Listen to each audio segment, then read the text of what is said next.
ಆತ್ಮೀಯ ವಿದ್ಯಾರ್ಥಿಗಳೇ, ಈ ದಿನ ವಿಜ್ಞಾನ ವಿಷಯದಲ್ಲಿ ರಾಸಾಯನಿಕ ಕ್ರಿಯೆಗಳು ಮತ್ತು ಸಮೀಕರಣಗಳ ಪಾಠವನ್ನ ಆರಂಭ ಮಾಡ್ತಾ ಇದ್ದೇವೆ. ಹೀಗಾದ್ರೆ ಮಕ್ಕಳೇ, ವಸ್ತುವಿನಲ್ಲಾಗುವ ರಾಸಾಯನಿಕ ಬದಲಾವಣೆಗೆ ನಾವೇನಂತ ಕರಿತೇವೆ? ಏನಂತ ಕರಿತೇವೆ? ಅಂದ್ರೆ ಯಾವುದೇ ವಸ್ತುವಿನಲ್ಲಿ ಆಗ್ತಕ್ಕಂಥ ಬದಲಾವಣೆ ಆಗಿದ್ರೆ ಏನಂತ ಕರಿತೇವೆ ನಾವಂದ್ರೆ? ದೈನಂದಿನ ಜೀವನದಲ್ಲಿ ಆಗ್ತಕ್ಕಂಥ ರಾಸಾಯನಿಕ ಕ್ರಿಯೆಗಳು ಉದಾಹರಣೆ ಕೊಡ್ರಿ.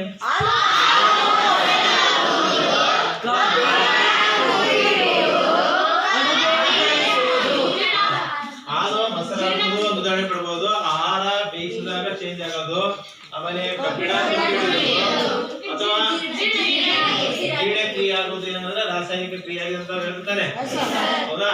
ಹಾಗಾದ್ರೆ ಈ ರಾಸಾಯನಿಕ ಕ್ರಿಯೆಗಳು ನಡೆದಿದೆ ಅನ್ನಲಿಕ್ಕೆ ನಿರ್ಧರಿಸತಕ್ಕಂಥ ಅಂಶಗಳು ಯಾವ್ಯಾವಂದ್ರೆ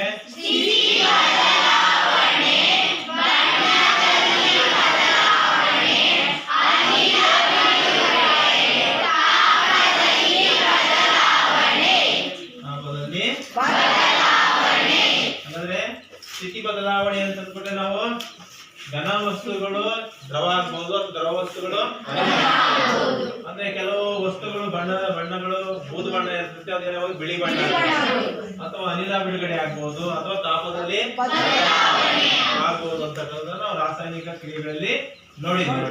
ಹಾಗಾದ್ರೆ ರಾಸಾಯನಿಕ ಕ್ರಿಯೆ ಅಂದ್ರೆ ವಸ್ತುವಿನಲ್ಲಿ ಆಗುವ ವಸ್ತುವಿನಲ್ಲಿ ಆಗ್ಬೇಕಾದ ಬದಲಾವಣೆಯಿಂದ ರಾಸಾಯನಿಕ ಕ್ರಿಯೆ ಅಂತಂದ್ವಿ.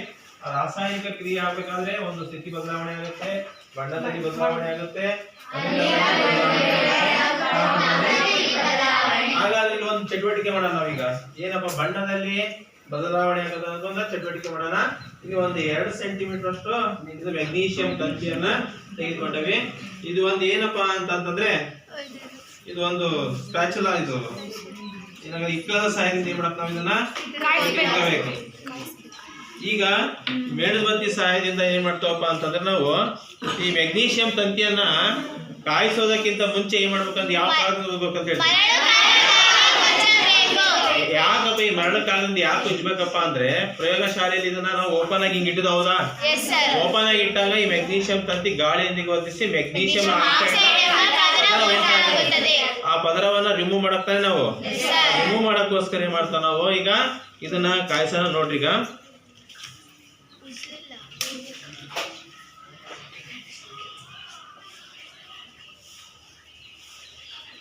ನೋಡ್ರಿ, ಈಗ ಮೆಗ್ನೀಷಿಯಂ ತಂತಿಯನ್ನ ಗಾಳಿಯಲ್ಲಿ ಈಗ ನನಗೇನಾಗ್ತದೆ ಕಾಸ್ತದ. ಈಗ ಕಾಸಕ್ಕಿಂತ ಮುಂಚೆ ಮೆಗ್ನೀಷಿಯಂ ತಂತಿ ಅದು ಬೂದ್ ಬಣ್ಣದಾಗ ಐತಾನೆ ಅದು. ನೋಡ್ರಿ, ಇಲ್ಲಿ ಮೇಣದ ಬತ್ತಿಯಲ್ಲಿ ನಾವು ಮೆಗ್ನೀಷಿಯಂ ತಂತಿಯನ್ನು ಏನ್ ಮಾಡ್ತದವ ಈಗ ಕಾಸ್ತಾ ಇದಾವ. ಈಗ ಅದು ಯಾಕೆ ಕಾಯ್ತಾ ಇಲ್ಲಪ್ಪ ಅಂತಂದ್ರೆ ಅದ್ರ ಮೇಲೆ ಆಕ್ಸೈಡ್ನ ಪದರ ಇರೋದ್ರಿಂದ ಕಾಯೋದು ಒಂದು ಸ್ವಲ್ಪ ಲೇಟ್ ಆಗುತ್ತೆ. ಅದನ್ನ ನೋಡಿ ವೀಕ್ಷಣೆ ಮಾಡ್ರಿ. ಇಲ್ಲಿ ಮೆಗ್ನೀಷಿಯಂ ತಂತಿ ಉರಿತಾ ಇತ್ತು. ಈಗ ಉರಿದು ಪ್ರಕಾಶಮಾನವಾದ ಮೆಗ್ನೀಷಿಯಂ ಆಕ್ಸೈಡ್ ಬರುತ್ತೆ. ವೆಯ್ಟ್ ಮಾಡಿ, ಒಂದು ಸ್ವಲ್ಪ ಗಲಾಟೆ ಮಾಡಬಾರ್ದು.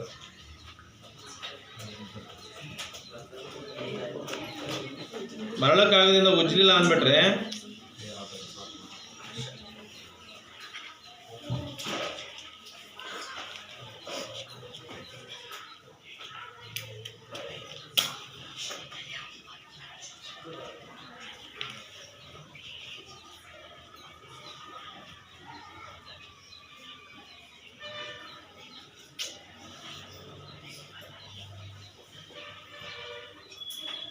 ದೀಪಾವಳಿಯಲ್ಲಿ ಉದ್ಬತ್ತಿ ಹೆಂಗೆ ಸೋಸ್ತೈತಿ ವೈಟ್ ಹಂಗೆ ಹೊಡಿತದ ಹಂಗೆ ಉರಿಬೇಕು. ಅದು ಆಕ್ಸೈಡ್ ಆಗಿರೋದು ಸ್ವಲ್ಪ ವೆಯ್ಟ್ ಆಗುತ್ತೆ, ವೆಯ್ಟ್ ಮಾಡ್ಬೇಕು. ನೋಡ್ತಾ ಇರ್ರಿ, ಹಂಗೆ ಅಬ್ಸರ್ವ್ ಮಾಡ್ತಾ ಇರ್ರಿ.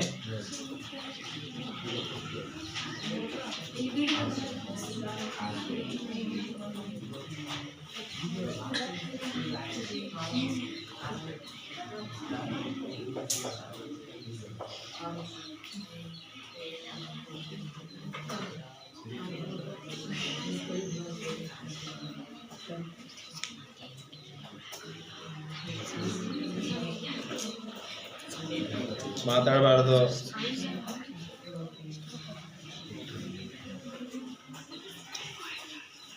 ಅಂದರೆ ಯಾಕೆ ಅದು ಕಾಯ್ತಾ ಇಲ್ಲ ಅಂದರೆ ಮೆಗ್ನೀಷಿಯಂನ ಆಕ್ಸೈಡ್ನ ಪದರ ಜಾಸ್ತಿ ಅದ್ರ ಮೇಲೆ ಲೇಪನ ಆಗಿರೋದ್ರಿಂದ ಕಾಯ್ಬೇಕು, ಭಾಳ ಹೊತ್ತು ಕಾಯಬೇಕು. ಒಂದು ಸ್ವಲ್ಪ ನೋಡೋಣ, ಟ್ರೈ ಮಾಡ್ತಾ ಇದ್ದೀವಿ. ಅದು ಉರಿಬೇಕು ಪ್ರಕಾಶಮಾನವಾಗಿ. ನೋಡೋಣ, ಎಲ್ಲ ಕಪ್ಪು ಬಣ್ಣ ಬರ್ತೈತೆ ಹೋಗ್ತಾನೆ ಅಲ್ಲಿ. ಅಂದರೆ ಆಕ್ಸೈಡ್ ಪದರ ಜಾಸ್ತಿ ಅದು ರಿಮೂವ್ ಮಾಡಬೇಕು, ಮರಳಕ್ಕಾಗ್ದು ಉಜ್ಜಬೇಕು. ನೋಡೋಣ, ವೆಯ್ಟ್ ಮಾಡೋಣ ಒಂದು ಸ್ವಲ್ಪ, ನೋಡೋಣ ಏನಾಗುತ್ತೆ ಅಂತ, ಬದಲಾವಣೆ ಆಗುತ್ತೋ ಇಲ್ಲ ಅಂತ. ಬುನ್ಸನ್ ಬರ್ನರ್ದಾಗ ಆಯ್ತಾರೆ ಬೇಗ ಆಗುತ್ತೋ.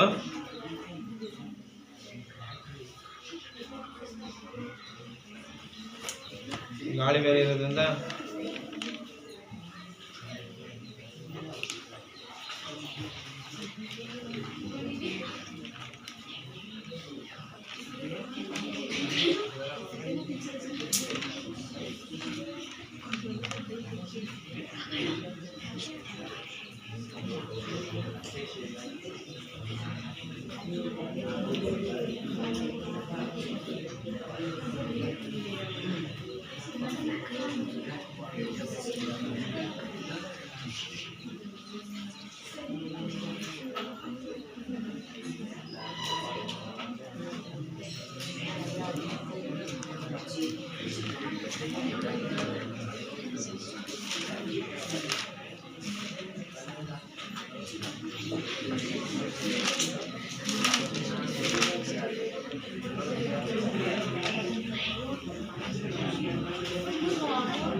ಅದು ಯಾಕಂದ್ರೆ ರಿಯಾಕ್ಟ್ ಆಗ್ತಾ ಇಲ್ಲ ನೋಡ್ರಿ.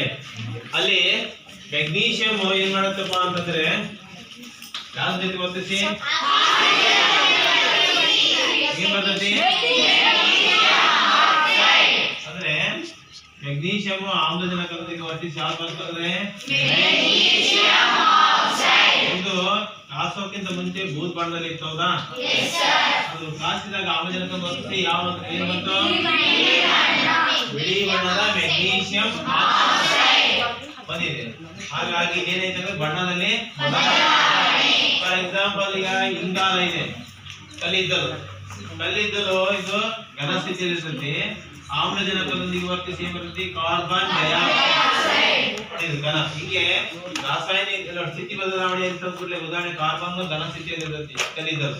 ಅದು ಆಮ್ಲಜನಕದೊಂದಿಗೆ ದಹನ ಕ್ರಿಯೆ ಆದಾಗ ಅನಿಲ ಬಿಡುಗಡೆ ಆಗ್ತದೆ. ಯಾವ್ದಪ್ಪ ಅಂತಂದ್ರೆ ಕಾರ್ಬನ್ ಡೈಆಕ್ಸೈಡ್ ಅಂತ ಹೇಳ್ತಾರೆ. ಹೀಗೆ ರಾಸಾಯನಿಕ ಕ್ರಿಯೆ ನಡೆದಾಗ ಸ್ಥಿತಿ ಬದಲಾವಣೆ, ಬಣ್ಣದಲ್ಲಿ ಬದಲಾವಣೆ, ಅನಿಲಗಳು ಬಿಡುಗಡೆ, ಅನಿಲ ಬಿಡುಗಡೆ ಆಗುತ್ತೆ. ಮತ್ತೆ ತಾಪ, ಕೆಲವು ಸಮೀಕರಣ ರಾಸಾಯನಿಕ ಕ್ರಿಯೆ ಆಗಬೇಕಾದ್ರೆ ಏನಾಗುತ್ತೆ? ಜಾಸ್ತಿ ತಾಪ ಬಿಡುಗಡೆ ಆಗುತ್ತೆ, ತಾಪ ಹೀರಿಕೆನಾಗ್ತದೆ. ಇಷ್ಟು ನಾವು ಏನ್ ಮಾಡ್ತೇವೆ? ರಾಸಾಯನಿಕ ಕ್ರಿಯೆಯನ್ನ ನಿರ್ಧರಿಸತಕ್ಕಂಥ 4 ಅಂಶಗಳು ಯಾವಪ್ಪ ಅಂದ್ರೆ ಸ್ಥಿತಿ ಬದಲಾವಣೆ,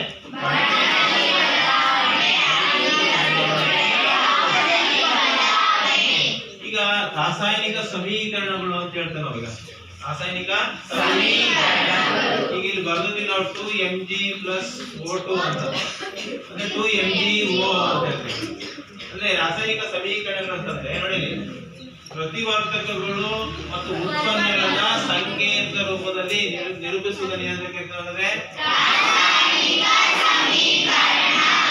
ಇದೊಂದು ಸಮೀಕರಣ ತಾನೇ ಇದು. ಈ ಸಮೀಕರಣದಲ್ಲಿ ಮೆಗ್ನೀಷಿಯಂ ಮತ್ತು ಆಮ್ಲಜನಕವನ್ನು ಏನಂತ ಕರಿತೇವೆ? ಮೆಗ್ನೀಷಿಯಂ ಮತ್ತು ಆಮ್ಲಜನಕ ಏನಂತ ಕರಿತೇವೆ? ಪ್ರತಿವರ್ತಕಗಳು ಯಾವ ಭಾಗದಲ್ಲಿ ಇರ್ತವೆ? ಎರಡು ಸಂಯೋಗವಾಗಿ ಬಂದಂತ ವಸ್ತುವನ್ನು ಏನಂತ ಕರಿತೇವೆ? ಉತ್ಪನ್ನಗಳು ಎಲ್ಲಿರ್ತಾವಂದ್ರೆ ನೋಡಿ, ಮೆಗ್ನೀಷಿಯಂ ಮತ್ತು ಆಮ್ಲಜನಕದಲ್ಲಿ ಒಂದು ಬಾಣದ ಗುರುತು ಐತೆ ಗೊತ್ತಾನೆ. ಈ ಬಾಣದ ಗುರುತು ಏನನ್ನ ಸೂಚಿಸುತ್ತದೆ? ರಾಸಾಯನಿಕ ಕ್ರಿಯೆ, ಅಂದ್ರೆ ರಾಸಾಯನಿಕ ಕ್ರಿಯೆ ನಡೀತಾ ಇರತಕ್ಕಂಥ ದರವನ್ನ ಸೂಚಿಸೋದಕ್ಕೆ ಏನ್ ಮಾಡ್ತೀವಿ ನಾವು? ಬಾಣದ ನೋಡಿ. ಮೆಗ್ನೀಷಿಯಂ ಮತ್ತು ಆಮ್ಲಜನಕ ಪ್ಲಸ್ ಇದೆ, ಇದೇನ್ ಮಾಡ್ತಾರೆ? ಮೆಗ್ನೀಷಿಯಂ ಮತ್ತು ಆಮ್ಲಜನಕ ಎರಡನ್ನ ಏನ್ ಮಾಡುತ್ತೆ?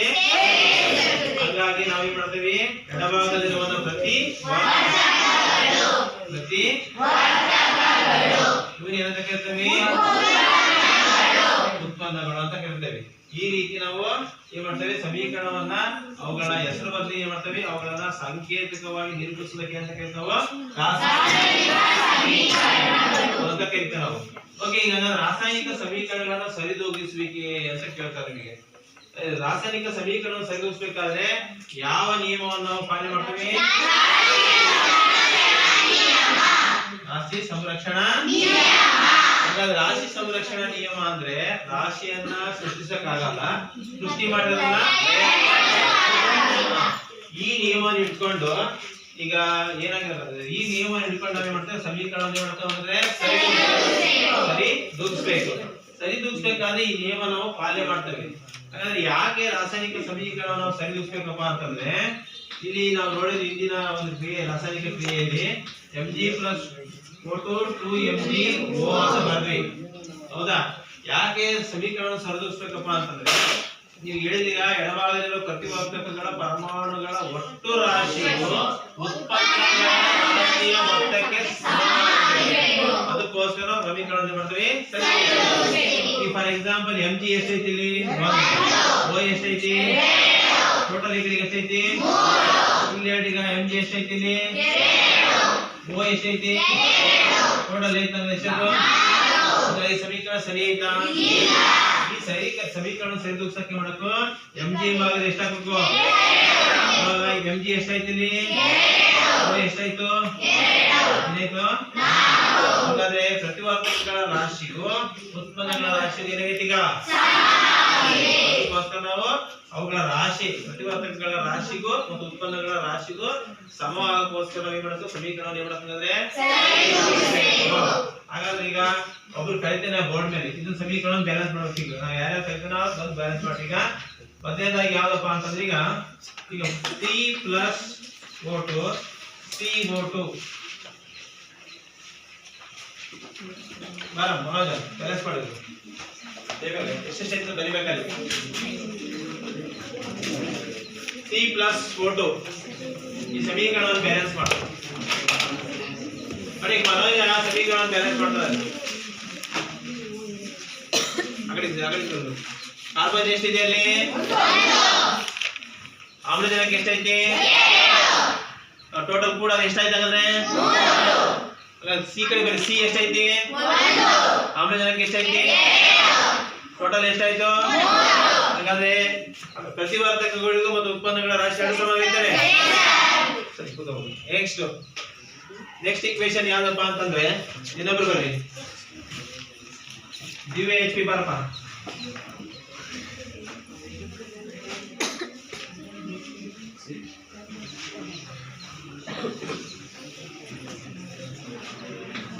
Fe plus H2O equals to Fe3O2 plus H2.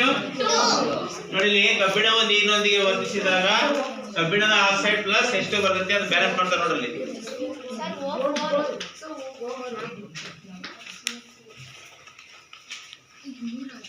ನೋಡಲ್ಲಿ ಕಬ್ಬಿಣ ನೀರಿನೊಂದಿಗೆ ವರ್ತಿಸಿದಾಗ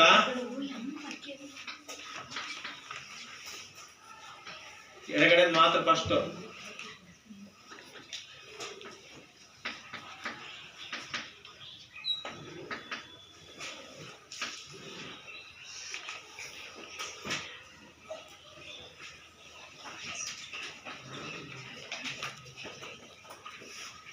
ನೋಡಲ್ಲಿ Fe plus H2O ಸರಿದೂಗಿಸ್ಬೇಕು. ಈಗ ಅದಕ್ಕೆ ಫಸ್ಟ್ ಯಾವ ತಗೋಬೇಕಲ್ಲಿ? ಅಣುಗಳ ಸಂಖ್ಯೆ. ಇಲ್ಲಿ ನೋಡಿ ಇದನ್ನ ತಗೋಬೇಕ. ಈಗ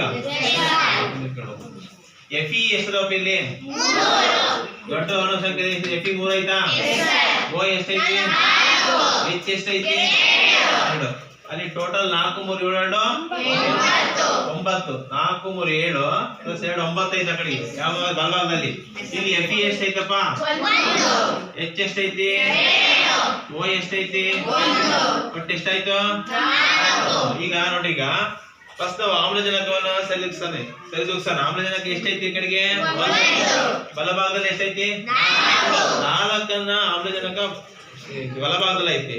ಎಡಭಾಗದಲ್ಲಿ ಏನಾಗೈತಿ? ಬೇರೆ ಕೇವಲ 1 ಐತಿ. ಆಮ್ಲಜನಕ ಸರಿದೂಗಿಸ್ಬೇಕಾದ್ರೆ ನಾವೇನ್ 4 ಇಲ್ಲಿ ಹಾಕ್ಬೇಕು, ನಾವು H ಹಾಕ್ಬೇಕು. ಅವಾಗ H ಎಷ್ಟೈತಿ? 2 4 ಎಂಟು. ಓ ಎಷ್ಟಾಯ್ತು? ಅಲ್ಲಿಗೆ 8 ನ 12 ಒಂದು 13. ಈಗ ಏನಾಯ್ತಂದ್ರೆ ನೋಡಿ, ಈಗ ಓ ಬ್ಯಾಲೆನ್ಸ್ ಆಯ್ತು. ಹೆಚ್ಚು ನೋಡಿ ಇಲ್ಲಿ ಎಷ್ಟು 8 ಅದಾವೆ. 8 ಅದಾವ ಅಂತಂದ್ರೆ ಇಲ್ಲಿ ಎಷ್ಟಾಗಬೇಕಾದ್ರೆ ಇಲ್ಲಿ ಎಷ್ಟಾಗಬೇಕು? 4 ಹಾಕಿದಾಗ 4 ಏನಾಯ್ತು? ಆಯ್ತಾ?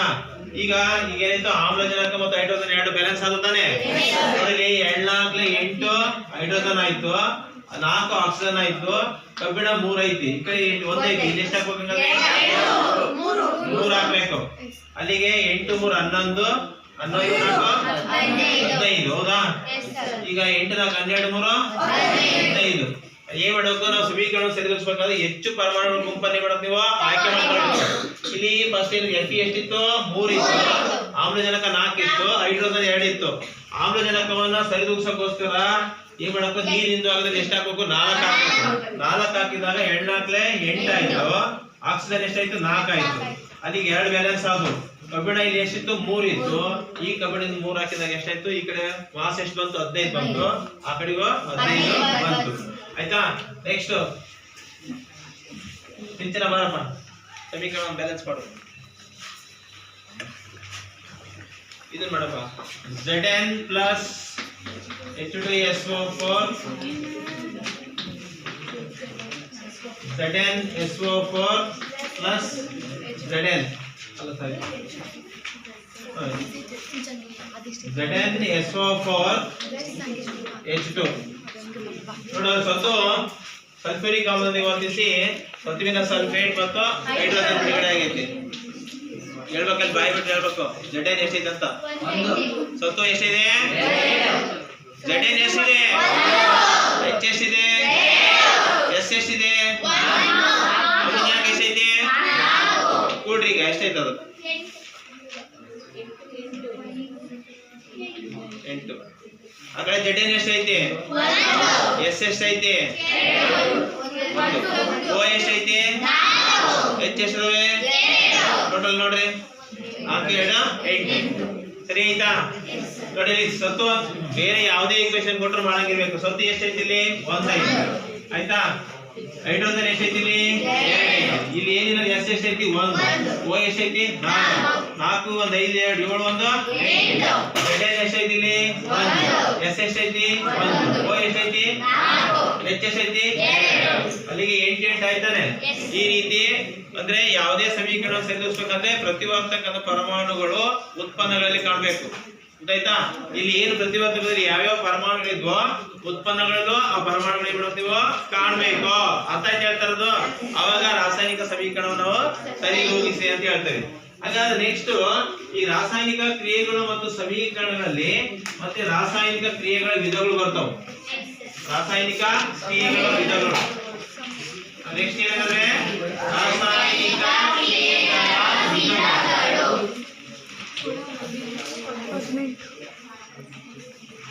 ನಂಬರ್ 1 ಯಾವ್ದಪ್ಪ ಅಂದ್ರೆ ಸಂಯೋಗ ಕ್ರಿಯೆ. ಎರಡನೇದು ವಿಭಜನ ಕ್ರಿಯೆ. ಮೂರನೇದು ಸ್ಥಾನ ಪಲ್ಲಟ ಕ್ರಿಯೆ. ನಾಲ್ಕು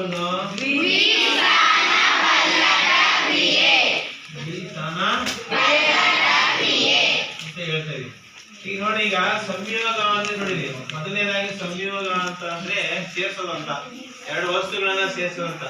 ಅಂದ್ರೆ ಸಂಯೋಗ ಕ್ರಿಯೆ ಅಂತಂದ್ರೆ ಯಾವ ರಾಸಾಯನಿಕ ಕ್ರಿಯೆಯಲ್ಲಿ ಒಂದು ಅಥವಾ ಒಂದಕ್ಕಿಂತ ಹೆಚ್ಚಿನ ಪ್ರತಿವರ್ತಕಗಳು ಸಂಯೋಗವಾಗಿ ಕೇವಲ ಒಂದು ಉತ್ಪನ್ನವನ್ನ ಕೊಡ್ತವೋ ಅಂತ ರಾಸಾಯನಿಕ ಕ್ರಿಯೆಗಳಿಗೆ ಅಂದ್ರೆ ಸಂಯೋಗ ಆಗಬೇಕಾದ್ರೆ ಎಡಭಾಗದಲ್ಲಿ ಪ್ರತಿವರ್ತಕಗಳು ಒಂದಕ್ಕಿಂತ ಜಾಸ್ತಿ ಇರಬೇಕು. ಒಂದಕ್ಕಿಂತ ಹೆಚ್ಚಿನ ಪ್ರತಿವರ್ತಕಗಳು ಸಂಯೋಗವಾಗಿ ಕೇವಲ ಬಲಭಾಗದಲ್ಲಿ ಏನ್ ಕೊಡಬೇಕು? ಉತ್ಪನ್ನ ಕೊಡಬೇಕು. ಫಾರ್ ಎಕ್ಸಾಂಪಲ್ ನೋಡಿ, ಈಗ ಸಂಯೋಗ ಕ್ರಿಯೆಗೆ ಉದಾಹರಣೆ ಯಾವ್ದಪ್ಪ ಅಂತಂದ್ರೆ ನೋಡಿ, ಉದಾಹರಣೆ ಸಿಕ್ಕಾಗೋದು C+O2 ಎಷ್ಟು ಕಲಿದಲು ಪ್ಲಸ್ ಕಲಿದಲು ಆಪ್ಷನ್ ಇದಕ್ಕೆ ದಹನ ಕ್ರಿಯೆ ಹೇಳೋದು ಕಾರ್ಬನ್ ಡೈಆಕ್ಸೈಡ್ ಬಿಡುಗಡೆ ಆಗುತ್ತೆ. ಇಲ್ಲಿ ಪ್ರತಿವರ್ತಕ ಒಂದು ಅಥವಾ ಒಂದಕ್ಕಿಂತ ಹೆಚ್ಚಿರ್ಬೋದು. ಹಾಗೆ ಕಾರ್ಬನ್ ಆಮ್ಲಜನಕದೊಂದಿಗೆ ಸಂಯೋಗ ಹೊಂದಿ ಕೇವಲ ಒಂದೇ ಒಂದು ಉತ್ಪನ್ನವನ್ನ ಕೊಟ್ಟಿದೆ. ಹಂಗೆ ನೋಡಿ ಎಕ್ಸಾಂಪಲ್ ಸುಟ್ಟ ಸುಣ್ಣವನ್ನ CaO ಕ್ಯಾಲ್ಸಿಯಂ ಆಕ್ಸೈಡ್ ಅಂತ ಹೇಳಿ ಸುಟ್ಟ ಸುಣ್ಣಕ್ಕೆ ಅಂತ ಕರೀತೀವಿ. ಇದು ನೀರಿಗೆ ಹಾಕ್ತಾವೆ. ಈಗ ನೀರಿಗೆ ಹಾಕಿದಾಗ ಕ್ಯಾಲ್ಸಿಯಂ ಹೈಡ್ರಾಕ್ಸೈಡ್ ಬಂತು. ನೋಡಿ ಸುಟ್ಟ ಸುಣ್ಣವನ್ನ ನೀರಿಗೆ ಹಾಕಿದಾಗ ಕ್ಯಾಲ್ಸಿಯಂ ಹೈಡ್ರಾಕ್ಸೈಡ್ ಬಂತು. ನಾವೇನ್ ಮಾಡಕ್ಕಪ್ಪ ಅಂದ್ರೆ ಮನೆಯಲ್ಲಿ ಗೋಡೆಗಳಿಗೆ ಬಡಿಲಿಕ್ಕೆ ಮನೆಯಲ್ಲಿ ಸುಣ್ಣವನ್ನು ತರ್ತಾರೆ. ಆ ಸುಟ್ಟ ಸುಣ್ಣವನ್ನ ನೀರಿಗೆ ಹಾಕಿದಾಗ ಏನ್ ಬಿಡುಗಡೆ ಆಗುತ್ತೆ? ಉಷ್ಣ ಬಿಡುಗಡೆ ಆಗುತ್ತೆ. ಅಂದ್ರೆ ಇಲ್ಲಿ ಏನಾಗುತ್ತೆ, ಸಂಯೋಗ ಕ್ರಿಯೆಯಲ್ಲಿ ಎರಡು ಪ್ರತಿವರ್ತಕಗಳು ವರ್ತಿಸಿ ಕೇವಲ ಒಂದೇ ಒಂದು ಉತ್ಪನ್ನ ಕೊಡೋದ್ರ ಜೊತೆಗೆ ಇವೇನನ್ನು ಬಿಡುಗಡೆ ಮಾಡ್ತವೆ? ಉಷ್ಣ ಬಿಡುಗಡೆಯಿಂದ ಪಡೆಯುವ ಕ್ರಿಯೆಗಳಿಗೆ ಏನಂತ ಕರಿತೀವಿ ನಾವು? ಅಂದ್ರೆ ಯಾವ ರಾಸಾಯನಿಕ ಕ್ರಿಯೆಯಲ್ಲಿ ಉತ್ಪನ್ನಗಳ ಜೊತೆಗೆ ಉಷ್ಣವನ್ನ ಬಿಡುಗಡೆ ಮಾಡ್ತದೋ ಅವೆಲ್ಲವೂ ನಾವೇನಂತ ಕರಿತೀವಿ? ಸಂಯೋಗ ಕ್ರಿಯೆಗಳನ್ನ ನಾವು ಎಂತ ಕ್ರಿಯೆಗಳು? ಬಹಿರುಷ್ಣಕ ಕ್ರಿಯೆಗಳು ಅಂತ ಕರಿತೀವಿ. ಯಾಕಂತ ಕರಿತಪ್ಪ ಅಂದ್ರೆ ಪ್ರತಿಪಾದಕಗಳು ವರ್ತಿಸಿ ಉತ್ಪನ್ನ ಕೊಡೋದ್ರ ಜೊತೆ ಏನ್ ಕೊಡ್ತಾವ? ಅದಕ್ಕೋಸ್ಕರ ನಾವು ಏನಂತ ಕರಿತೀವಿ? ಸಂಯೋಗ ಕ್ರಿಯೆ ಅಂತ ಕರಿತೇವೆ. ನೋಡಿ ಅದೇ ರೀತಿ ನೀವು 2mg plus O2 gives rise to 2mgO. ನೋಡಿ ಇಲ್ಲಿ ಏನಾಗಿದೆ? ಮೆಗ್ನೀಷಿಯಂ ಆಮ್ಲಜನಕವನ್ನು ವರ್ತಿಸಿ ಮೆಗ್ನೀಷಿಯಂ ಆಕ್ಸೈಡ್ ಆಗಿದೆ. ನೋಡಿ ಈ ಸುಟ್ಟ ಸುಣ್ಣ ಇದೆಯಲ್ಲ, ಸಾರಿ ಕ್ಯಾಲ್ಸಿಯಂ ಹೈಡ್ರಾಕ್ಸೈಡ್ ಅನ್ನ ಬಿಳಿ ಗೋಡೆಗಳಿಗೆ ಬಣ್ಣ ಬಳಿಯೋಕೆ ಉಪಯೋಗಿಸ್ತಾರೆ. ನೋಡಿ ಬಿಳಿ ಗೋಡೆಗೆ ಬಣ್ಣ ಹೊಡ್ಬಿಟ್ರೆ ಒಂದು 5 ನಿಮಿಷ ಬಿಟ್ಟು ನೋಡ್ರಿ ಫುಲ್ ವೈಟ್ ವಾಶ್ ಆಗುತ್ತೆ. ಯಾಕಪ್ಪ ಅಂತಂದ್ರೆ ಈ ಕ್ಯಾಲ್ಸಿಯಂ ಹೈಡ್ರಾಕ್ಸೈಡ್ ಅನ್ನು ನಾವು ಗೋಡೆಗೆ ಬಳಿದಾಗ ಗಾಳಿಯಲ್ಲಿರ್ತಕ್ಕಂಥ ಕಾರ್ಬನ್ ಡೈಆಕ್ಸೈಡ್ ಜೊತೆಗೆ ವರ್ತಿಸಿ ಕ್ಯಾಲ್ಸಿಯಂ ಕಾರ್ಬನೇಟ್ ಪ್ಲಸ್ ವಾಟರ್ ಬಿಡುಗಡೆ ಆಗ್ತದೆ. ಅಂದ್ರೆ ಈ ನಾವು ಗೋಡೆಗೆ ವೈಟ್ ವಾಶ್ ಮಾಡಿದಾಗ ವಾಶ್ ಮಾಡ್ಬೇಕಾದ್ರೆ ಗಾಡಿ ಬೆಳಿಬೇಕಾದ್ರೆ ಅದೇನ್ ಮಾಡಿ ಗಾಳಿಯಲ್ಲಿರ್ತಕ್ಕಂಥ ಕಾರ್ಬನ್ ಡೈಆಕ್ಸೈಡ್ ಜೊತೆಗೆ ವರ್ತಿಸಿ ಕ್ಯಾಲ್ಸಿಯಂ ಕಾರ್ಬನೇಟ್ ಆಗೋದ್ರ ಮುಖಾಂತರ ಗೋಡೆ ಏನಾಗುತ್ತೆ? ಒಳಪನ್ನ ಪಡ್ಕೊಳ್ಳುತ್ತೆ, ಜೊತೆಗೆ ನೀರನ್ನ ಬಿಡುಗಡೆ ಮಾಡ್ತದೆ. ಹೀಗೆ ನಾವು ಸಂಯೋಗ ಕ್ರಿಯೆಯಲ್ಲಿ ಬಹಿರುಷ್ಣಕ ಕ್ರಿಯೆಗಳು ಅಂತ ಕರಿತೇವೆ. ಯಾಕಂತಂದ್ರೆ ಉಷ್ಣ ಬಿಡುಗಡೆ ಆಗುತ್ತದೆ. ಈಗ ಎಕ್ಸಾಂಪಲ್ ನೋಡ್ಬೇಕು. ನೆಕ್ಸ್ಟ್ ಈಗ ವಿಭಜನೆ ಕ್ರಿಯೆ ಅಂತ ಹೇಳ್ತೇವೆ. ವಿಭಜನೆ ಕ್ರಿಯೆ ಅಂದ್ರೆ ಏನಪ್ಪಾ ಅಂತಂದ್ರೆ ಯಾವ್ದು ಸಂಯೋಗ ಕ್ರಿಯೆಯ ವಿರುದ್ಧವಾಗಿರ್ತಕ್ಕಂಥದ್ದು. ಸಂಯೋಗದಲ್ಲಿ ಪ್ರತಿವರ್ತಕದಲ್ಲಿ ಒಂದಕ್ಕಿಂತ ಹೆಚ್ಚು ವಸ್ತುಗಳು ಇರ್ತವೆ, ಬಲವಾದ ಒಂದು ಉತ್ಪನ್ನ ಬರ್ತದೆ. ಆದ್ರೆ ವಿಭಜನೆ ಕ್ರಿಯೆಯಲ್ಲಿ ಕೇವಲ ಏನಾಗಿತ್ತಪ್ಪ ಅಂತಂದ್ರೆ ಯಾವ ರಾಸಾಯನಿಕ ಕ್ರಿಯೆಗಳಲ್ಲಿ ಪ್ರತಿವರ್ತಕಗಳು ವಿಭಜನೆಯಾಗಿ ಒಂದಕ್ಕಿಂತ ಹೆಚ್ಚು ಉತ್ಪನ್ನಗಳನ್ನು ಕೊಡುತ್ತವೆಯೋ ಅಂತ ರಾಸಾಯನಿಕ ಕ್ರಿಯೆಗಳಿಗೆ ಏನಂತ ಕರಿತೀವಿ ನಾವು? ವಿಭಜನಾ ಉದಾಹರಣೆ ನಾವೀಗ ಸುಣ್ಣದ ಕಲ್ಲಿದೆ CaCO3. ಇದು ನಾವೇನ್ ಮಾಡ್ತೇವೆ? ಈಗ ಹೀಟ್ ಮಾಡ್ತೇವೆ. ನೋಡಲಿ ತ್ರಿಭುಜ ಆಗುತ್ತೆ ಅಂದ್ರೆ ಈಗ ಹೀಟ್ ಕೊಡ್ತಾ ಇದ್ದಾರೆ. ಸುಣ್ಣದ ಕಲ್ಲನ್ನು ಕಾಯಿಸ್ತೇವೆ. ಕಾಯಿಸಿದಾಗ ಏನ್ ಬರ್ತದೋ? ಅದೇ ಕ್ಯಾಲ್ಸಿಯಂ ಸುಣ್ಣದ ಕಲ್ಲನ್ನ ನಾವು ಕಾಯಿಸಿದಾಗ ಕ್ಯಾಲ್ಸಿಯಂ ಆಕ್ಸೈಡ್ ಪ್ಲಸ್ ಅಂದ್ರೆ ಇಲ್ಲಿ ಪ್ರತಿವರ್ತಕಗಳು ಒಂದಿದ್ದು ವಿಭಜನೆಯಾಗಿ ಉತ್ಪನ್ನಗಳು ಒಂದಕ್ಕಿಂತ ಹೆಚ್ಚು ಅಂತ ರಾಸಾಯನಿಕ ಕ್ರಿಯೆಗಳಿಗೆ ಅಂತ ಕರಿತೀವಿ. ಬಟ್ ವಿಭಜನೆ ಕ್ರಿಯೆ ಆಗಬೇಕಾದ್ರೆ ಒಂದು ವಸ್ತುವನ್ನು ವಿಭಜನೆ ಮಾಡಬೇಕಾದ್ರೆ ನಾವು ಏನ್ ಮಾಡೋದು? ಈಟ್ ಅನ್ನ ಕೊಡ್ತೇವೆ. ಹಾಗಾಗಿ ಇಲ್ಲಿ ಈಟ್ ಅನ್ನ ಕೊಡೋದ್ರಿಂದ ಎಂತ ಕ್ರಿಯೆಗಳು ಅಂತ ಕರಿತೀವಿ? ಅಂತ. ಈಗ ನೆಕ್ಸ್ಟ್ ಎಕ್ಸಾಂಪಲ್ 2FeSO4. ಇದನ್ನ ಫೆರಸ್ ಸಲ್ಫೇಟ್ ಅಂತ ಕರೀತೀವಿ. ಫೆರಸ್ ಸಲ್ಫೇಟ್ ಕಬ್ಬಿಣದ ಸಲ್ಫೇಟ್ ಅಂತ ಕರೀತೀವಿ. ಈ ಫೆರಸ್ ಸಲ್ಫೇಟ್ ನ ಆಲ್ರೆಡಿ ನೀವು ಮಾಡ್ತೀವಿ, ಕಾಸ್ತೀವಿ. ಕಾಸಿದಾಗ ಏನ್ ಬರ್ತಪ್ಪ ಅಂದ್ರೆ ferric oxide plus SO2 plus SO3. ನೋಡಿ ಇದು ಬ್ಯಾಲೆನ್ಸ್ ಮಾಡ್ಬೇಕು. ಈಗ ಇಲ್ಲಿ ಕಬ್ಬಿಣ ಎಷ್ಟಿದಾವೆ? Fe ಎಷ್ಟಿದಾವೆ? S ಎಷ್ಟಿದಾವೆ? O ಎಷ್ಟು? 4 ಟೋಟಲ್ ಎಷ್ಟಾದ್ರೆ 8 7 12. ಇಲ್ಲಿ Fe ಎಷ್ಟಿದಾವೆ? O ಎಷ್ಟೈತಿ? 3 2 5 3 8 ಐತೆ ಇಲ್ಲ? ನೋಡ ಇಲ್ಲಿ 3 8 ಆಯ್ತಾ? ಎಸ್ ನೋಡಿ ಇಲ್ಲಿ ಒಂದು ಎಷ್ಟಾಯ್ತು? 8 7 12. ಸಮೀಕರಣ ಸರಿ ಇರ್ತಾನೆ. ಅದೇ ರೀತಿ ಇನ್ನೊಂದು ಎಕ್ಸಾಂಪಲ್ ಯಾವ್ದಪ್ಪ ಅಂತಂದ್ರೆ CbNO3 twice 2Pb ತಾನೆ. ಇದನ್ನ ರೆಡ್ ನೈಟ್ರೇಟ್ ಅಂತ ಹೇಳ್ತಾರೆ. ಸೀಸದ ನೈಟ್ರೇಟ್ ಅನ್ನು ನಾವು ಏನ್ ಮಾಡ್ತಾವಪ್ಪ ಅಂದ್ರೆ ಕಾಸಿದಾಗ 2PbO plus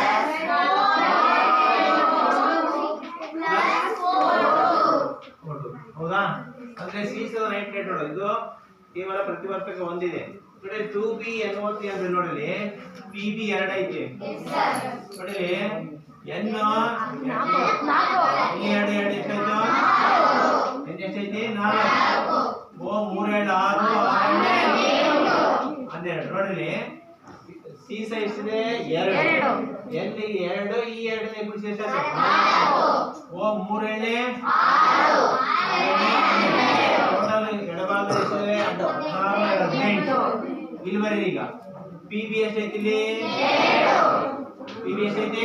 2. O ನೋಡಿ ಇಲ್ಲಿ 2 2 8 8 2 10 ಪ್ಲಸ್ 12 ಹೌದಾ?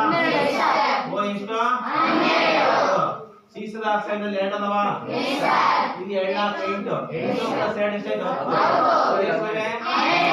ಹಾಗಾದ್ರೆ ನೋಡಿ ನೆಕ್ಸ್ಟ್ ಆಯ್ತು N 4 ಅದು ತಾನೆ? ಎಷ್ಟಿವೆ? 4. ಅಂದ್ರೆ 12 ಪ್ಲಸ್ 4 12. ಪರೀಕ್ಷೆಯಲ್ಲಿ ಸೀಸದ ನೈಟ್ರೇಟ್ ಅನ್ನು ಕಾಸಿದಾಗ ಬಿಡುಗಡೆಯಾಗುವ ಕಂದು ಬಣ್ಣದ ಧೂಮವನ್ನು ಹೆಸರಿಸಿ ಯಾವುದು? ನೈಟ್ರೋಜನ್ ಡೈಆಕ್ಸೈಡ್ ಅಂತ ಆಕ್ಸೈಡ್ ಅಂತ ಬಂತು. ನೈಟ್ರೋಜನ್ ಯಾಕೆ ನೈಟ್ರೋಜನ್ ಡೈಆಕ್ಸೈಡ್ ಅಂತ ಕರೀತಾರೆ ಅಂದ್ರೆ ನೈಟ್ರೋಜನ್ ಅಲ್ಲಿ ಆಮ್ಲಜನಕದೊಂದಿಗೆ 2 ಆಮ್ಲಜನಕದೊಂದಿಗೆ ಅವರೆಲ್ಲ ಆಮ್ಲಜನಕದ ಕಂಬೈನ್ ಆಗಿದೆ. ಅದು ನೈಟ್ರೋಜನ್ ಡೈಆಕ್ಸೈಡ್ ಅಂತ NO ಅಂತ ಬಂದಾಗ ಏನ್ ಮಾಡ್ತಾರೆ ಬ್ಯಾಲೆನ್ಸ್ ಪ್ರಕಾರದಲ್ಲಿ ತಗೊಂಡ್ರೆ NO ಅಂತ ಬರೋದು ನೈಟ್ರೋಜನ್ ಡೈಆಕ್ಸೈಡ್. ಇದು ನೈಟ್ರೋಜನ್ ಡೈಆಕ್ಸೈಡ್ ಅಂತ ಯಾಕೆ ಅಂತಪ್ಪ ಅಂದ್ರೆ ನೈಟ್ರೋಜನ್ ಒಂದು ಪರಮಾಣು ಆಕ್ಸಿಜನ್ ನ 2 ಪರಮಾಣುಗಳಿಗೆ ಸಂಯೋಗ ಹೊಂದಿರೋದ್ರಿಂದ ನೈಟ್ರೋಜನ್ ಡೈಆಕ್ಸೈಡ್ ಅಂತ ಕರೀತೀವಿ. ಕಡೆಗೆ ಇದು ಫೆರಸ್ ಸಲ್ಫೇಟ್ ಹರಡು ಹಸಿರು ಬಣ್ಣ ಇರ್ತದಾ? ಹಸಿರು ಬಣ್ಣ ನೋಡಿ ನೋಡಿ ಬದಲಾವಣೆ ಆಯ್ತು. ನಾವು ಕ್ಲಿಯರ್ ಇರಬೇಕಾದ್ರೆ ಆ ಫೆರಸ್ ಸಲ್ಫೇಟ್ ಹಸಿರು ಬಣ್ಣ ಇದ್ದದ್ದು ಏನಂತಪ್ಪ ಅಂದ್ರೆ ಬಿಳಿ ಬಣ್ಣಕ್ಕೆ ಬಂತು. ಫೆರಿಕ್ ಆಕ್ಸೈಡ್ ಬಿಳಿಯ ಬಿಳಿ ಬಂತು ನೋಡಿ, ಬಣ್ಣದಲ್ಲಿ ಬದಲಾವಣೆ ಆಗಿದೆ. ಇದು ಮತ್ತೆ ಯಾಕೆ ಮತ್ತೆ ನೀವು ಫೆರಿಕ್ ಆಕ್ಸೈಡ್ ಗೆ ಮತ್ತೆ ನೀರನ್ನು ಹಾಕಿದಾಗ ಯಾವ ಬಣ್ಣ ಬರುತ್ತೆ? ಅದೇ ರೀತಿ ಸೀಸದ ನೈಟ್ರೇಟ್ ಅನ್ನು ಕಾಸಿದಾಗ ಬರ್ತಕ್ಕಂಥ ಸೀಸದ ಆಕ್ಸೈಡ್ ಮತ್ತೆ ಕಂದು ಬಣ್ಣದ ಧೂಮ ಬರ್ತದೆ ಪ್ಲಸ್ ನೀರಾಗುತ್ತೆ. ಇವೆಲ್ಲ ಯಾವುದು? ನೈಟ್ರೇಟ್ ಮತ್ತೆ ಯಾವ್ದಪ್ಪ ಅಂದ್ರೆ ಕ್ಯಾಲ್ಸಿಯಂ ಕಾರ್ಬನೇಟ್, ಫೆರಸ್ ಸಲ್ಫೇಟ್ ಇವೆಲ್ಲ ಆಗ್ತದೆ ನೋಡಿ. ಈಗ ಫೆರಸ್ ಸಲ್ಫೇಟ್, ಕ್ಯಾಲ್ಸಿಯಂ ಕಾರ್ಬನೇಟ್ ಮತ್ತು ಸೀಸದ ನೈಟ್ರೇಟ್ ಇವು ಉಷ್ಣದ ಈರಿಕೆಯಿಂದ ಹೀರ್ಕೊಂಡು ವಿಭಜನೆಯಾಗಿ ಬೇರೆ ಬೇರೆ ಉತ್ಪನ್ನ ಕೊಡ್ಬೋದು. ಆದ್ರೆ ಈ ವಿಭಜನೆ ಕ್ರಿಯೆ 3 ವಿಧಾನಗಳಿಂದ ನಾವು ವಿಭಜನೆ ಮಾಡೋದು. ಒಂದು ಉಷ್ಣದಿಂದ, ಒಂದು ವಿದ್ಯುತ್ನಿಂದ,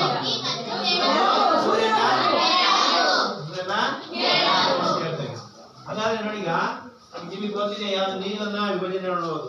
ನೀರನ್ನ ವಿಭಜನೆ ಮಾಡಬೇಕಾದ್ರೆ ನೋಡಿದೆ 2H2 ಪ್ಲಸ್ 4 2H2O ನೋಡಿ ವಿಭಜನೆ ಆಗುತ್ತೆ. ಇಲ್ಲಿ ಏನಾಗೋ ನೀರಿನ ವಿದ್ಯುತ್ ವಿಭಜನೆ ಉಪಕರಣ ತೆಗೆದುಕೊಂಡು ನೀರನ್ನ ತಗೊಳ್ಬೇಕು. ಆ ನೀರೊಳಗಡೆ ಒಂದು ಮಗ್ಗದಲ್ಲಿ ತಗೋಬೇಕು. ಆ ಮಗ್ಗದಲ್ಲಿ 2 ಗ್ರಾಫೈಟ್ ದಂಡಗಳಿರ್ಬೇಕು.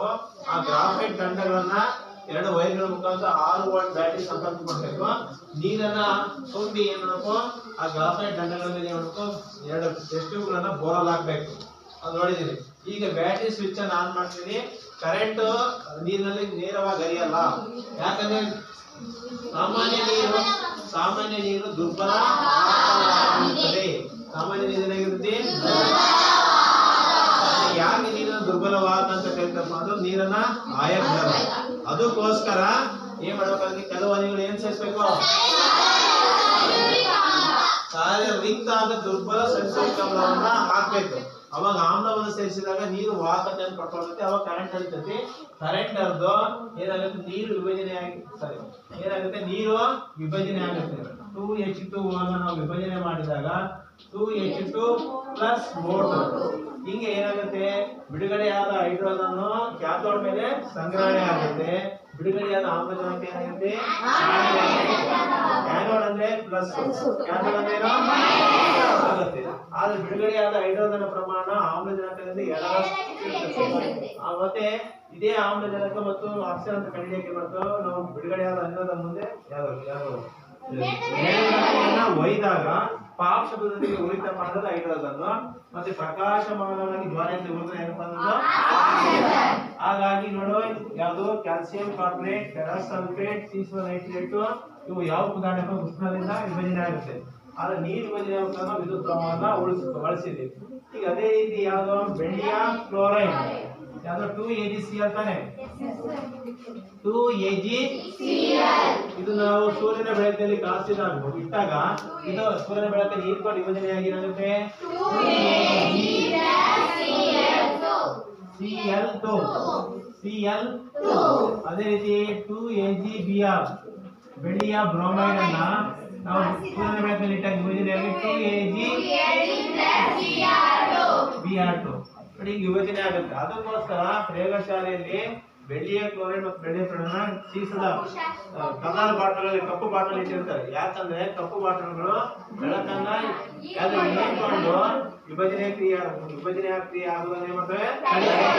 ಅಷ್ಟೇ ಅಲ್ಲ, ಈ ಬೆಳ್ಳಿಯ ಕ್ಲೋರೈಡ್ ಮತ್ತು ಬೆಳ್ಳಿಯ ಬ್ರೋಮೈಡ್ ಅವಲ್ಲ ಇವನ್ನ ಕಪ್ಪು ಬೆಳಕು ಛಾಯಾಚಿತ್ರವನ್ನು ಹೊಡೆಯಲಿಕ್ಕೆ ಬಳಸ್ತಾರೆ. ಆಯ್ತಾ. ನೆಕ್ಸ್ಟ್ ಮೂರನೇದಾಗಿ ನೋಡಿ, ಹಾಗಾಗಿ ವಿಭಜನೆ ಕ್ರಿಯೆ ಉಷ್ಣದಿಂದ ಆಗುತ್ತೆ, ವಿದ್ಯುತ್ ಪ್ರವಾಹದಿಂದ ಆಗುತ್ತೆ, ನೀವು ನೋಡಿದ್ರಿ ಈಗ. ಅದೇ ರೀತಿ ಮೂರನೇದಾಗಿ ಯಾವ್ದಪ್ಪ ಅಂತಂದ್ರೆ ಸ್ಥಾನಪಲ್ಲಟ ಕ್ರಿಯೆ. ಸ್ಥಾನಪಲ್ಲಟ ಕ್ರಿಯೆ ಅಂದ್ರೆ ಏನಪ್ಪಾ ಅಂತಂದ್ರೆ ಯಾವ ರಾಸಾಯನಿಕ ಕ್ರಿಯೆಯಲ್ಲಿ ಕ್ರಿಯಾಪಟು ಧಾತುವು ಕ್ರಿಯಾಪಟು ಧಾತುವನ್ನು ಅದರ ದ್ರಾವಣದಿಂದ ಸ್ಥಾನಪಲ್ಲಟಗೊಳಿಸುತ್ತದೆಯೋ ಅಂತ ರಾಸಾಯನಿಕ ಕ್ರಿಯೆಗಳಿಗೆ ಏನಂತ ಕರಿತೀವಿ. ಉದಾಹರಣೆ ನಾವು ತಾಮ್ರದ ಸಲ್ಫೇಟ್ ಪ್ಲಸ್ ಕಬ್ಬಿಣ ನಾವೇನ್ ಮಾಡ್ತೇವೆ ಕೇಳ್ಬೇಕು. ತಾಮ್ರದ ಸಲ್ಫೇಟ್ ನೀಲಿ ಬಣ್ಣ ಇರ್ತದೆ. ಕಬ್ಬಿಣ ಮಳೆಗಳನ್ನ ನಾವು ಪ್ರಯೋಗ ಉಪಯೋಗಿಸೋಕ್ಕಿಂತ ಮುಂಚೆ ಕಬ್ಬಿಣ ಏನ್ ಮಾಡ್ತೇವೆ, ಮಳೆಗಳನ್ನ ನಾವು ಮರಳಕ್ಕಾಗದ ಉಜ್ಬೇಕು. ಯಾಕಂದ್ರೆ ಕಬ್ಬಿಣ ವಾತಾವರಣ ಗಾಳಿ ಮತ್ತು ತೇವಾಂಶದಿಂದ ಕಬ್ಬಿಣ ತುಕ್ಕಿಡಿದಿರ್ತದೆ. ಅದಕ್ಕೋಸ್ಕರ ಪ್ರಯೋಗಕ್ಕೆ ಬಳಸ್ತಕ್ಕಂಥ ಮಳೆಗಳನ್ನ ಚೆನ್ನಾಗಿ ಮರಳಕ್ಕಾಗದ ಉಜ್ಬೇಕು. CuSO4+Fe ನೋಡಿ, ಇದು ಕ್ರಿಯಾಪಟು ಧಾತು. ಕ್ರಿಯಾಪಟು ಧಾತು ಏನ್ ಮಾಡ್ತಪ್ಪ ಅಂತಂದ್ರೆ ಈ ಕ್ರಿಯಾಪಟು ಧಾತು ಏನ್ ಮಾಡುತ್ತೆ, ಕಡಿಮೆ ಕ್ರಿಯಾಪಟು ಧಾತು ಆಗಿರ್ತಕ್ಕಂಥ ತಾಮ್ರವನ್ನ ಅದರ ದ್ರಾವಣಕ್ಕೆ ಏನ್ ಮಾಡುತ್ತೆ, ಸ್ಥಾನಪಲ್ಲಟ.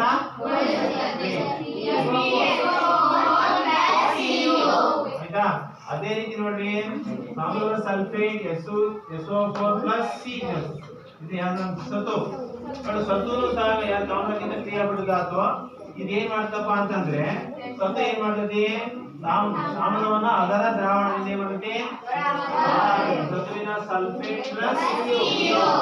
ಅದೇ ರೀತಿ ನೋಡಿ, ತಾಮ್ರದ ಕ್ಲೋರೈಡ್ ಪ್ಲಸ್ Pb ಸೀಸ ಏನ್ ಮಾಡ್ತಪ್ಪ ಅಂದ್ರೆ ಇದು ತಾಮ್ರಕ್ಕಿಂತ ಹೆಚ್ಚು ಕ್ರಿಯಾಪಟು ಧಾತು. ತಾಮ್ರವನ್ನು ಅದರ ದ್ರಾವಣದಿಂದ ಹೊರಹಾಕುತ್ತೆ. Pb ಅಂತ ನಾವು ಹೇಳ್ತೇವೆ. ಆಯ್ತಾ. ಇವು ಏನಾಗುತ್ತೆ, ಯಾವ ರಾಸಾಯನಿಕ ಕ್ರಿಯೆಯಲ್ಲಿ ಹೆಚ್ಚು ಕ್ರಿಯಾಪಟು ಧಾತು ಕಡಿಮೆ ಕ್ರಿಯಾಪಟು ಧಾತು ಅದರ ದ್ರಾವಣದಿಂದ ಸ್ಥಾನಪಲ್ಲಟಗೊಳಿಸುತ್ತದೆ ಅಂತ ರಾಸಾಯನಿಕ ಕ್ರಿಯೆ ಏನಂತ ಕರಿತೇವೆ ನಾವು. ಲಾಸ್ಟ್ ಒನ್ ಏನಪ್ಪ ಅಂದ್ರೆ ಬಿ ಸ್ಥಾನಪಲ್ಲಟ ಕ್ರಿಯೆಗೆ ಉದಾಹರಣೆ ಯಾವ್ದಪ್ಪ ಅಂತಂದ್ರೆ ಸೋಡಿಯಂ ಸಲ್ಫೇಟ್. ಲಾಸ್ಟ್ ಒನ್ ಕ್ರಿಯೆ ಅದು sodium sulfate, barium chloride,